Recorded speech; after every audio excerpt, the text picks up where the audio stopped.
రమేష్ గారి ఫ్యామిలీ, రమేష్ బాబు గారి ఫ్యామిలీతో కూడా మంచి సంబంధాలు ఉన్నాయి కాబట్టి వాళ్ళ అబ్బాయిని ఏమన్నా దీంట్లోకి తీసుకొద్దు రావాలన్న ప్రయత్నం ఏమన్నా జరిగిందే?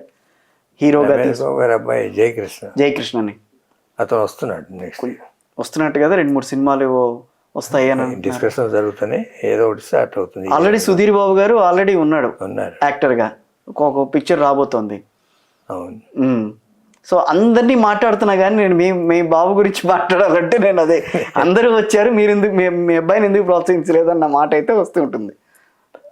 అది వాడికి ఇంట్రెస్ట్ లేదు, అంటే నేను ఫిల్మ్ ప్రొడక్షనే కదా, యాక్టింగ్ గురించి కాదు.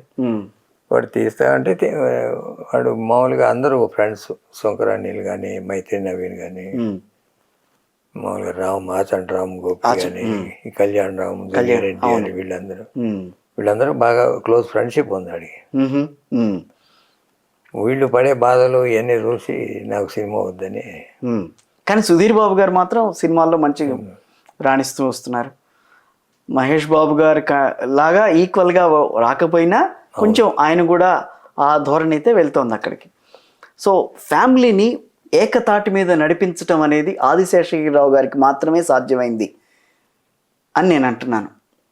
బయట కూడా అనుకుంటున్నాం అదే, అంటే కృష్ణ గారు లేకపోయినా, విజయ నిర్మల్ గారు లేకపోయినా ఆదిశేషగిరిరావు గారు ఫ్యామిలీలో ఎటువంటి చిన్న సమస్య వచ్చినా ఇప్పటికీ ఆయనే తీరుస్తున్నారు అని అంటున్నారు. నిజమేనండి?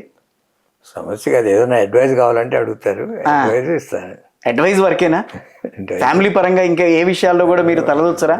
జనరల్గా ఏదైనా అడిగితే చెప్పటమే కానీ ఏది మంచి చెడు అని చెప్పటం. అంటే మీరు బాబాయ్ అవుతారు, సపోర్ట్ ఇస్తాను అన్ని విషయాల్లో. మహేష్ గారికి మీరు సొంత బాబాయ్ కాబట్టి, సో మీతో వచ్చి చర్చించడం, మీతో ఏదైనా విషయాలు మాట్లాడడం ఉంటాయి కదా, అలాంటివి ఉంటాయి కదా, ఇప్పుడు కూడా ఎప్పుడు ఉంటాయి. సో అంటే ఎక్కడా కూడా ఈ ఫ్యామిలీకి సంబంధించిన విషయాలు బయటికి రాకుండా, అంటే ఏదో జరిగిపోతుందని కాదు, చాలా గుంభనంగా వ్యవహరించడం కానీ, చాలా చక్కగా ఒక పద్ధతిగా వ్యవహరించడం అనేది కానీ మొత్తం శేషగిరిరావు గారి ద్వారానే సాధ్యం అవుతుందని చెప్పని అంటారు. నిజమే కదా? ఆ విషయంలో అన్నయ్య నేర్పింది, అది అన్నయ్య నేర్పింది. అవును, ఆయన కూడా ఎక్కడా కూడా ఏ విషయంలో కూడా బయటపడేవారు కాదు. ఏదైనా ఉంటే తనంతట తానుగా లోపలే ఉంచేవారు కానీ ఎక్కడా కూడా బయట చెప్పేవారు కాదు. ఆయన నుంచి నేర్చుకున్నది. ఆయనలో ఇంకా మీకు బాగా నచ్చిన విషయాలు ఏంటి అన్నయ్యలో? అంటే నిర్మమాటంగా మాట్లాడటం, ఎవరితోటైనా ఏదైనా తన మనసులో అనుకున్నది మాట్లాడేయటం అనేది. లోపల ఒకటి పెట్టుకొని బయట ఒకటి మాట్లాడు. రాజశేఖర రెడ్డి గారితో కూడా ఒకసారి ఇట్లాగే గట్టిగా నిర్మమాటంగా ఒక మాట మాట్లాడారట, నిజమేనా? ఏదైనా మాట్లాడతారు, అది ఎవరైనా. మళ్ళీ నేను ఆ విషయాలన్నీ ఎందుకు తవ్వటం అనవసరం, అది ఏదైనా నిర్మమాటంగానే మాట్లాడటం అలవాటు. సో అదే రకమైన ధోరణి మీది కూడా, ఎక్కడ కూడా ఏది దాచుకోవడం అనేది తెలియదు. ఇప్పుడు ఇంటర్వ్యూలో మీరు ఏమడిగినా నేను చెప్పేస్తాను, అడగద్దు అది అడగమని ఏమీ చెప్పలే నాకు. మీరు ఏదైనా అడగండి, నేను ఏదైనా సమాధానం ఇస్తాను. ఓకే. సో ఇప్పుడు మళ్ళీ ఎప్పుడన్నా మీకు మంచి పొజిషన్ ఇస్తాం, కాంగ్రెస్ పార్టీలోకి రండి, మీ అన్నయ్య ఏ రకంగా కాంగ్రెస్ పార్టీలో ఒక ఎంపీగా పోటీ చేసి ఆయన సేవలు అందించారు, మీరు కూడా రండి అని అంటే మీకు ఆ రకమైన అభిప్రాయం ఉందా? పార్టీ మారే అభిప్రాయం ఏమన్నా ఉందా? ఇప్పుడు రాహుల్ గాంధీ గారితో కూడా మీకు మంచి సంబంధాలు ఉన్నాయి. లోకల్ కాంగ్రెస్ కలుస్తానే ఉండే, మొన్న పాదయాత్ర. అవును.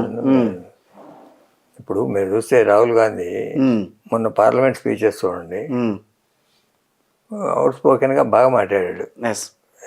రీసెంట్ ఇండియన్ పాలిటిక్స్ లో ఏదో కొంతమంది హిందుత్వం మీద విమర్శించాడు, అదే. అవును, అదేం కాదు, హిందుత్వం పేరు చెప్పి కొంతమంది ఎక్స్ప్లాయిట్ చేస్తున్నారని అన్నాడు. అదే మాది పేటెంట్ అన్నట్టుగా ఎక్స్ప్లాయిట్ చేస్తున్నారు, మేమంతా హిందువులం కదా అని.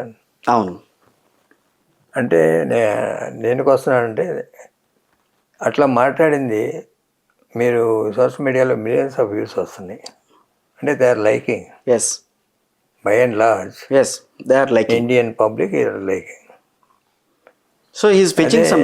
అదే రిప్లైస్ మోడీ గారు ప్రైమ్ మినిస్టర్ ఇస్తుంటే దానికి వ్యూస్ తగ్గుతున్నాయి.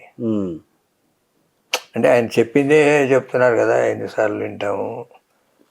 అదే ధోరణి నుంచి బయటికి రావాలి అనేది మరి వాళ్ళు దే హావ్ టు పికప్. మంది ఏమి హిందూ కంట్రీ కాదు, సర్వమత సౌభ్రాతృత్వం అని మనం ఎట్లా చెప్పుకుంటామో అన్ని మతాలని కూడా మనం గౌరవించాల్సిన అవసరం ఉంటుంది అనేది మొన్న రాహుల్ గాంధీజీ గారు చెప్పిన దాంట్లో సారాంశం అదే. నాకైతే నేను విన్న తర్వాత అదే కనిపించింది. ఏ మతాన్ని తిట్టాలి చేస్తున్నారు, ఇది అది వ్యూస్ తగ్గినాయి. అవును, అది కరెక్టే. అంటే ఇప్పుడు దాని అర్థం అంతే కదా, కాంగ్రెస్ ఈజ్ గ్రోయింగ్. అంటే కాంగ్రెస్ కాదు, Rahul Gandhi is growing as an acceptable leader. ఇప్పుడు ఇక్కడ ఆంధ్రాలో లోకేష్ ఉన్నారు, ముందంతా ట్రోల్ చేశారు, అది చేశారు, ఇది చేశారు. ఇప్పుడు లేదు కదా. ఇప్పుడు మెయిన్ రీజన్